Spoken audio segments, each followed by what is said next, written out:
I still like to get into this interdimensional thing.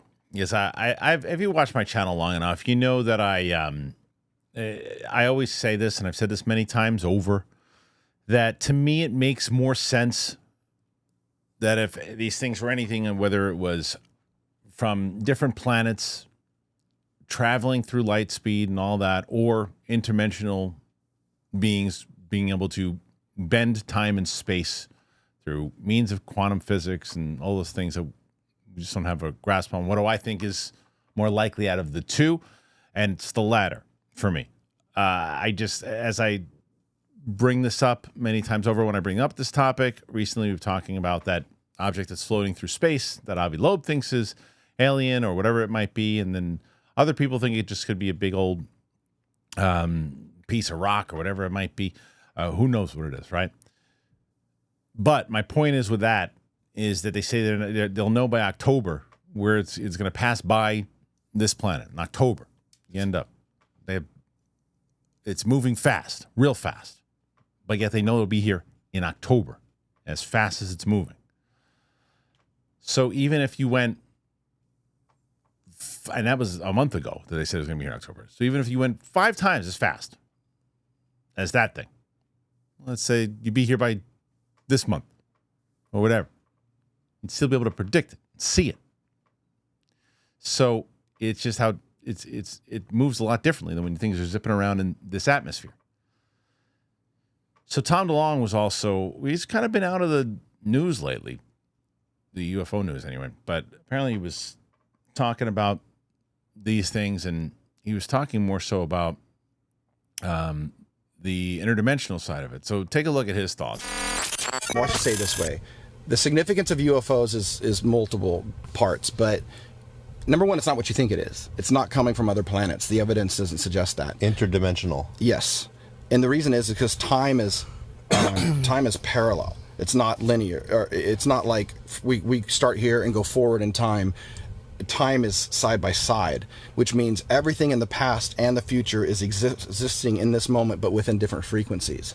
So a civilization that's at the end of their technological cycle could build a submarine that changes its voltage and materializes in that same location.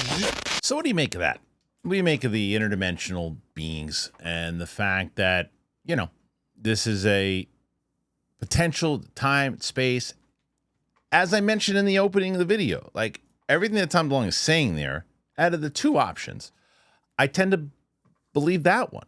I would say out of the two of them, because we don't know how time and space really works. We just think as human beings, well, I'm walking forward here, and in 5 seconds from now, I'll be over there. And what he's saying is there's a space where it just keeps going again, where you're starting again. You have to start. You have to get there. You're always going to be starting. You're always going to be in the middle. You're always going to be at the end. You're always going to be, that's going to be the continual loop of the way that time essentially works. It's all happening at the same time. And there's a show on Netflix, it's a German show, which is amazing, called Dark. If you haven't seen it, I highly recommend it. And a lot of people,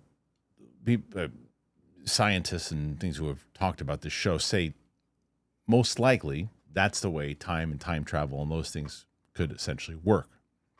And it is in essence meaning that everything is just happening at the same time, the past, the present, and the future.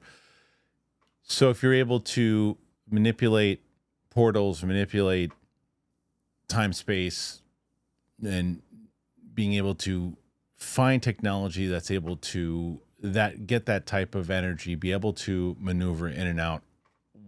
To me, like I said, I just think that is more, it sounds science fiction, and it sounds like one of these, oh yeah, sure. I'm sure, wouldn't it be a lot easier and more likely that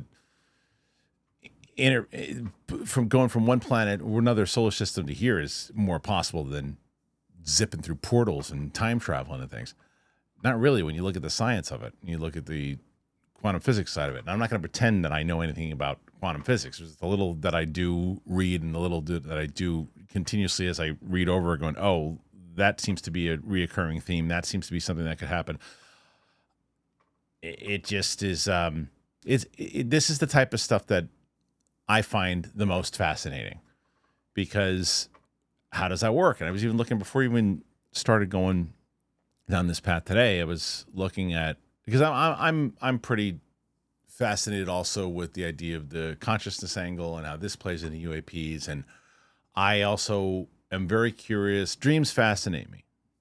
Dreams are something that I just don't buy, and if this could be the answer, I just don't buy this answer, that when we sleep, inside of our heads, we're putting together all these things that, whatever it might be, and things are going on in our lives, and we concoct these things that feel so real that you can almost think.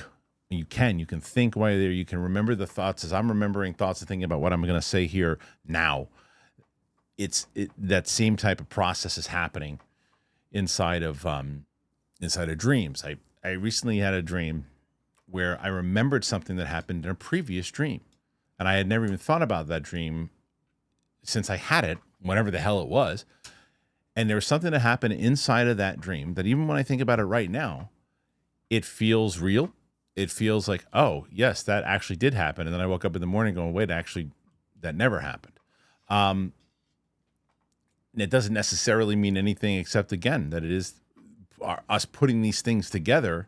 But I just feel, with the energy and the way that time and space and other things, I think it's more. I just think it's more. That's my point of view. And it just, when hearing this conversation about interdimensional and all this, I would like to know where the information comes from, the facts. You hear Luna talk about the interdimensional thing, that kind of hinted that Grush said the same thing. Are we ever going to know? Who knows? But I think it's fascinating nonetheless. Put your thoughts in there. Tell me what you think about all this, please, and thank you. And thanks for supporting the channel. And if you want to support the channel a little bit more, it's football season. PrizePicks, I'm going to tell you about them. That's our sponsor for today. Sign up, use my code. It helps the show out. Talk to you later. Bye. This episode is brought to you by PrizePicks. You and I make decisions every day. PrizePicks, being right, can get you paid. Don't miss any of the excitement this season on PrizePicks, where it's good to be right. It's football season, man. Right around the corner. And so here's an example of what you can do. So if you want to take some of your favorite players and you say, hey, Barkley, is it going to be more or less than one rushing touchdown? Joe Burrow, more or less than 2.5 passing touchdown. How about Josh Allen? You're going to get more or less 270 passing yards. What do you think? Use your skills. You know that you're doing it, and you know you're talking about it with your buddies. Well, now let's get some cash on this thing. So PrizePicks, it's simple to play. You pick more or less 2 to 6 player stat projections. If you get your picks right, you can cash in. PrizePicks puts their users first, so all withdrawals are fast, they're safe, secure. PrizePicks offers Venmo, Apple Pay, MasterCard, and more for quick and easy deposits into your account this football season. Use PrizePicks. It's the best place to win cash while watching sports. Join millions of users and sign up today. I've been using them for quite a bit, and I am beyond satisfied. You got to download that app today and use DTE to get $50 in lineups after you play your first $5 lineup. That is code DTE to get $50 in lineups after you play your first $5 lineup. PrizePicks. It's good to be right.